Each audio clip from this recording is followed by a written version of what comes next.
we go back to a forgotten past to see horrors of Black Mesa from an alternate timeline and a Barney with a crack addiction. Welcome, dear viewers, to Triphammer.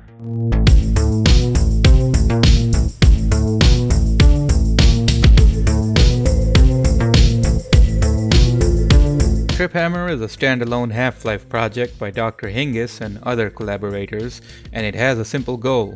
Take the 0.52 alpha build of the game and refine it to the point where you can play all the maps in a sequence.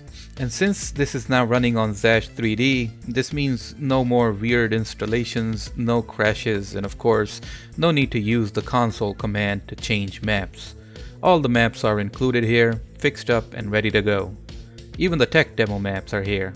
You just need to download and hit play. Now, this isn't a alpha recreation mod like Absolute Zero. It doesn't add in new levels or areas by itself, only the maps that were in the original alpha build. At most, it adds in a start and a finish to each map, but that's it. This makes it the most faithful and stock version of the alpha that you can easily play. However, the game does take some liberties in some cases, like adding in a shotgun, a revolver, and a tow cannon, while also updating the HUD to resemble more of the pre-release version of the game. Some models or textures also look slightly different. So let's take a trip down memory lane and go through Triphammer from start to finish while talking about all the neat stuff I noticed.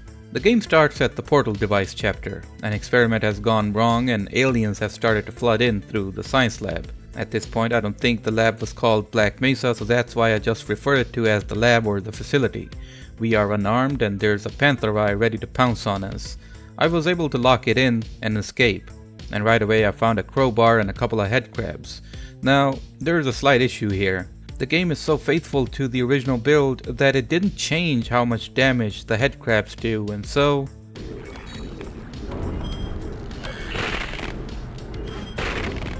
yeah, in this mod, the head crabs are the most lethal enemies. Though they didn't use the same textures and models from the alpha build, it's not a big issue. Later on I saw this room, which is actually the same room as this one from the retail game. It's pretty neat. I also got a pistol and made my way to the next area. Also, notice it actually now has a proper reload animation. Visually, there's also a stark difference some folks might not notice. The baked shadow maps in the maps are now a bit higher contrast, while the gamma itself is also lowered. You can use the pre-installed reshade to bump up the gamma, but I chose to disable it. This gave the map a much more gloomier and moodier look. There's just something about some of the textures in this build and the lighting that makes it feel like a vibe I can't explain. It's as if it's Black Mesa, but they never hired a janitor. All the rooms and halls have this sturdy and grimy look to it. But also I've noticed that in the alpha build, they mostly used similar color tones, like the color palette with the lighting style was always the same, monotonous in a way. You have warmer colored floors and walls, then the lighting will be like that too. Colder tones would have a bright white lighting instead. In the retail game, I feel like it's much more contrasty, where both warm and cold color tones and palettes are used to make things stand out more. It's more realistic in some ways, while these unfinished alpha maps are cartoonish, if that makes any sense. Anyway, we encounter both zombies and hound eyes here.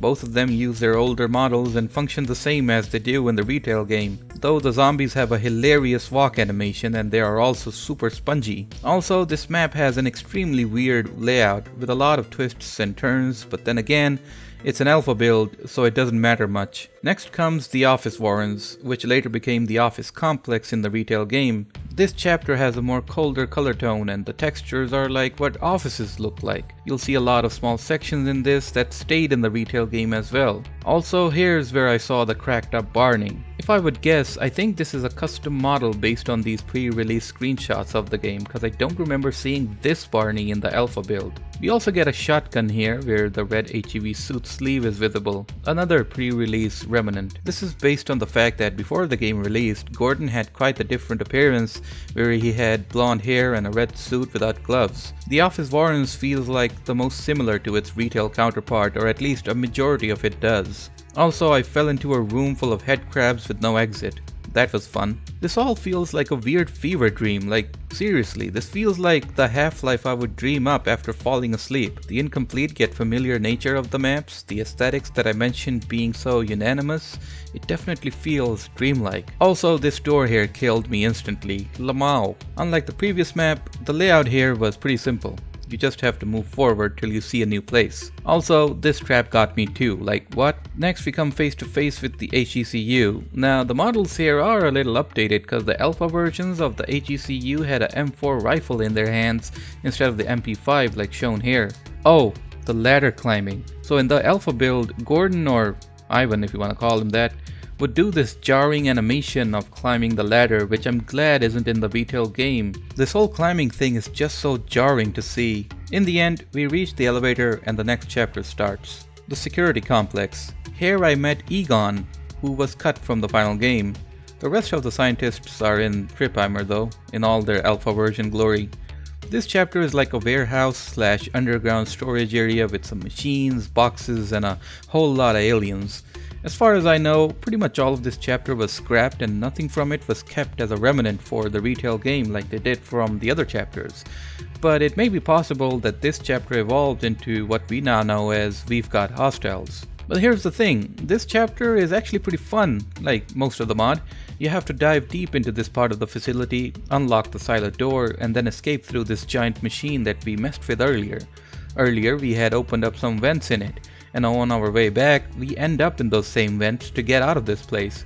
It's kinda neat how it all circles back like this. Then we have to backtrack quite a bit while fighting more HECU soldiers till we reach the entrance of the silo and end the chapter. Next comes the Alien Research Lab.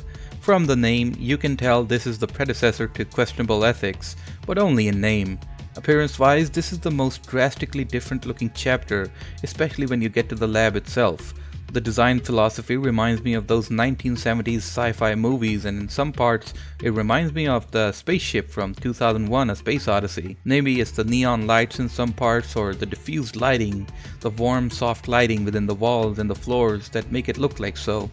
But man, as much as I enjoyed looking at this in the beginning and playing this, the actual layout of it all becomes super confusing later on. Because of its incomplete nature and lack of any landmarks, a lot of it feels like a maze with similar looking corridors and multi-level layout. And oh, there's the assault grunt here too. This dude was like a special HECU unit, wielding a Gatling gun. He'd sometimes show up in encounters and served like a mini-boss in a level. Though he was cut, his appearance was reused for a regular HECU unit in the retail game. So in this level, we need to unlock the giant door at the beginning with the help of two scientists. I managed to find the first scientist pretty easily, but when he mentioned that he needs his friend's help, I had no idea where to look. So I just looked around for 20 minutes before I bumped into the second scientist by accident. He doesn't follow us, but instead gives us a key card. With that, and the first scientist with us, we managed to open the door at the beginning and enter the actual research lab. Here we run into the Vortigons, which again use the same model from the alpha build. To be honest, it was nice to see all these earlier or cut hostile units in the game using their old appearances. It did feel quite charming. Next is the Communications Center chapter. This chapter is basically a mashup between the starting area, Forget About Freeman, and the multiplayer map Data Core. In this chapter, Gordon has to turn on the satellite while fighting through droves of aliens. In the original map, the story was that the scientists originally helping Gordon would turn out to be a traitor and would actually help the HECU to get the jump on Gordon. These elements were cut, and if you think about it, the whole satellite thing might have been reused for Half-Life Uplink, while the female traitor scientist bit could have been reused for Elena Mossman in Half-Life 2 Beta, which in turn evolved into the faux betrayal of Judith Mossman in Half-Life 2. The whole chapter has quite a lot of backtracking where you just have to know where you have to go back after pulling a switch or hitting a button. In this chapter, I love the technology and sciencey aesthetics. You know, the metal textures, the alien-like layout, the computers beeping and booping, and just the brutalist layout of it all. Anyway, after turning on the satellite, the quote-unquote betrayal happens, and all of a sudden, these HECU soldiers show up. Lastly, we have the reactor lab chapter. chapter. This is basically a predecessor to Lambda Core. A lot of the rooms and the halls in this chapter are similar to the retail game maps actually. I don't really have anything specific to say about this one because this felt the most similar to retail Half-Life. Sure, the textures and some of the layouts might be a little bit different, but overall, it just felt like I was playing through a more primitive version of Lambda Core. But that doesn't mean this was bad or wasn't cool. It was actually cool as hell. Lambda Core with this different coat of paint was a sight to see, but also, it wasn't as long as the previous chapters. You pretty much just blast through all the aliens, head down into the water, and escape through these blast doors. And that's Triphammer. I don't know much about the development of this mod, but from what I saw online, it's a project that has its own codebase called Quiver, which was what Half-Life was called originally, and it's running on the Zash 3D engine and was primarily made by Dr. Hingis, while others helped. I found this comment really intriguing that this mod could serve as a platform like how Coterminus does for Half-Life 2. People can use Triphammer as a base to create more Half-Life 1 alpha inspired maps and campaigns. And I really do hope that happens because it'll be cool to see new projects based on this aesthetic and this version of the game. The other cool thing about Triphammer is how it manages to compile these unfinished maps into a sequence, fixes them up, and it just makes them work like how a usual Half-Life mod works. I always viewed these maps as incomplete and unfinished, and they still are, but this mod somewhat makes it feel like it's an actual mod now. It's an actual game, and that's pretty cool. Oh, and lastly there's the tech demo maps. I've covered these before, so definitely check out my Half-Life Alpha playlist if you're interested, but overall, it shows what the engine was capable at the time, graphically, logically, sound-wise, animation-wise, and a whole lot more. I really like the lab in this, and the flooded area, and of course, the alpha tentacles. These are a classic. And that's pretty much it for this one. Thanks so much for watching, and a big thanks to these benefactors for supporting the channel. I'll see you in the next one.